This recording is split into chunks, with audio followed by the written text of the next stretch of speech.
नमस्कार, झारखंड समाचार में आप सबों का स्वागत है। आइए जानते हैं आज की ताजा मुख्य खबरों को। झारखंड के पूर्व सीएम हेमंत सोरेन की पत्नी कल्पना सोरेन 20 मार्च से गांडे विधानसभा क्षेत्र के दौरे पर उपचुनाव को लेकर करेंगी मंत्रणा। झारखंड के पूर्व मुख्यमंत्री हेमंत सोरेन की पत्नी कल्पना सोरेन का गांडे विधानसभा क्षेत्र में 2 दिवसीय दौरा 20 मार्च से है। दौरे के क्रम में वह झामुमो पदाधिकारी व कार्यकर्ताओं के साथ बैठक करेगी। इसके साथ ही गांडे उपचुनाव को लेकर मंत्रणा की जाएगी। इसको लेकर झामुमो की ओर से व्यापक तैयारी की जा रही है। सीता सोरेन ने जेएमएम को अलविदा कहा, बीजेपी का दामन थामा। सीता सोरेन ने जेएमएम को अलविदा कह दिया। इसके साथ उन्होंने नई दिल्ली में बीजेपी का दामन थाम लिया। रांची में सीता सोरेन ने झामुमो के बाद विधानसभा की सदस्यता से भी इस्तीफा देकर मंगलवार को नई दिल्ली में बीजेपी का दामन थाम लिया। लोकसभा चुनाव 2024 से पहले झामुमो को बड़ा झटका लगा है।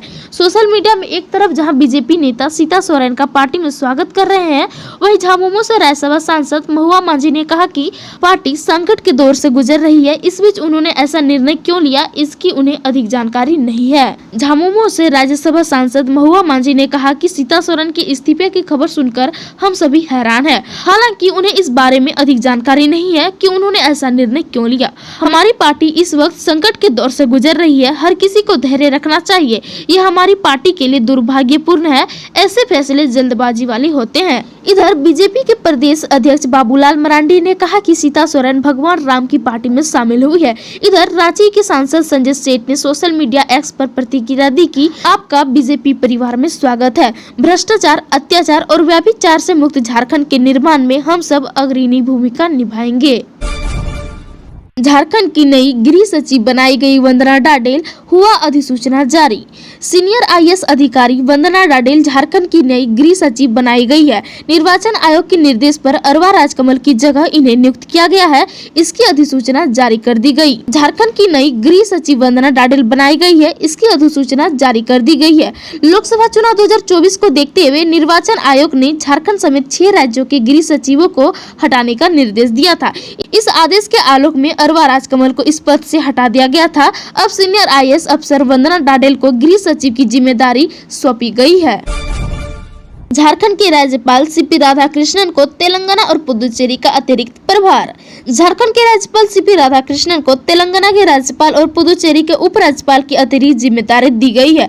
दरअसल तेलंगाना के राज्यपाल तमिलिसाई सुंदरराजन की इस्तीफा से पद खाली हो चुका था। झारखंड के राज्यपाल सीपी राधाकृष्णन को बड़ी जिम्मेदारी मिली है। उन्हें तेलंगाना के राज्यपाल और पुदुचेरी के उपराज्यपाल का अतिरिक्त प्रभार दिया गया है। वहीं अतिरिक्त जिम्मेदारी मिलने पर मंगलवार को उन्होंने राष्ट्रपति द्रौपदी मुर्मू और प्रधानमंत्री नरेंद्र मोदी का आभार जताया। राज्यपाल सीपी राधाकृष्णन ने सोशल मीडिया प्लेटफॉर्म एक्स पर पोस्ट करते हुए राष्ट्रपति और पीएम मोदी का आभार जताया।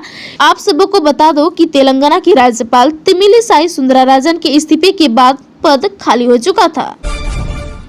हजारीबाग में विज्ञान प्रदर्शनी में चंद्रयान 3 का मॉडल आकर्षण का केंद्र। हुरहरो स्थित आरसी मिशन रेजिडेंशियल स्कूल में मंगलवार को विज्ञान प्रदर्शनी का आयोजन किया गया। इसमें नर्सरी से 10वीं कक्षा तक के विद्यार्थियों ने बढ़ चढ़कर भाग भी लिया। विद्यार्थियों ने भौतिकी, रसायन और जीव विज्ञान से संबंधित मॉडल प्रस्तुत किए।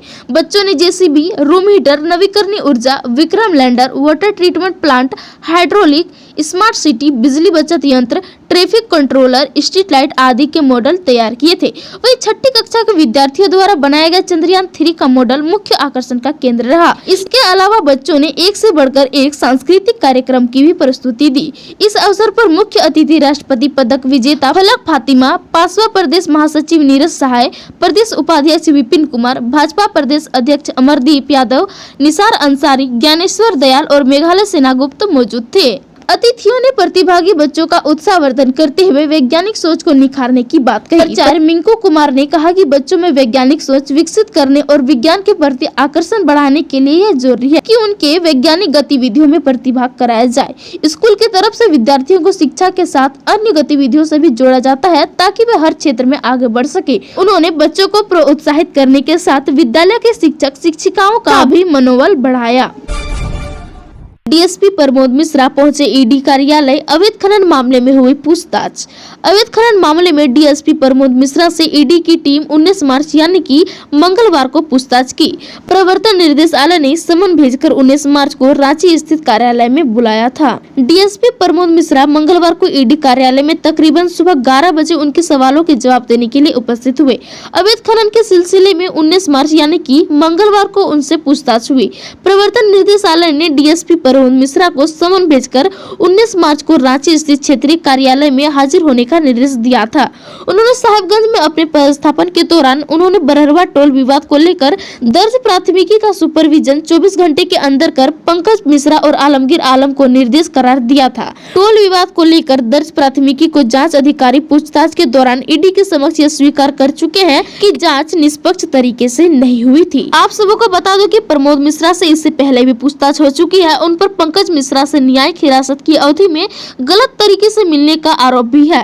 प्रमोद मिश्रा ने ईडी के समन को झारखंड हाईकोर्ट में चुनौती भी दे चुके हैं। उन्होंने याचिका दायर कर कहा था कि पुलिस के कार्य में ईडी को हस्तक्षेप करने का कोई अधिकार नहीं है। उनका कहना था कि संविधान के अनुसार विधि व्यवस्था राज्य का विषय है, इसमें ईडी को हस्तक्षेप कहीं से भी संवैधानिक नहीं है। पूर्व सीएम हेमंत सोरेन के प्रेस सलाहकार अभिषेक प्रसाद ने माना माइनिंग लीज में मिली थी प्रशासनिक मदद। सोमवार को हुई पूछताछ के दौरान ईडी ने पिंटू से विनोद सिंह के माध्यम से किए गए निवेश से जुड़े सवाल पूछे। वही विनोद सिंह के मोबाइल फोन के व्हाट्सएप चैट से मिले ब्यौरे को भी लेकर पूछताछ की। प्रवर्तन निर्देशालय यानी कि ईडी ने सोमवार को अभिषेक प्रसाद श्रीवास्तव और पिंटू से अवैध खनन और विनोद सिंह के संबंध में पूछताछ की। इस दौरान पिंटू ने साहिबगंज में माइनिंग लीज लेने और इसमें प्रशासनिक स्तर पर मदद मिलने की बात स्वीकार की। साथ ही विनोद सिंह से अपने संबंधों को स्वीकार किया। बता दें कि ईडी ने अवैध खनन की जाँच के दौरान इसी साल जनवरी में पिंटू और विनोद सिंह के भी ठिकानों पर छापा मारा था। दुमका के चर्चित पेट्रोल कांड में आया फैसला। शाहरुख हुसैन व छोटू उर्फ नईम दोषी करार। 28 मार्च को सुनाई जाएगी सजा। झारखंड की उप राजधानी दुमका पेट्रोल कांड में अदालत ने आरोपी शाहरुख हुसैन व छोटू उर्फ नईम को दोषी करार दिया है। 28 मार्च को उन्हें सजा सुनाई जाएगी।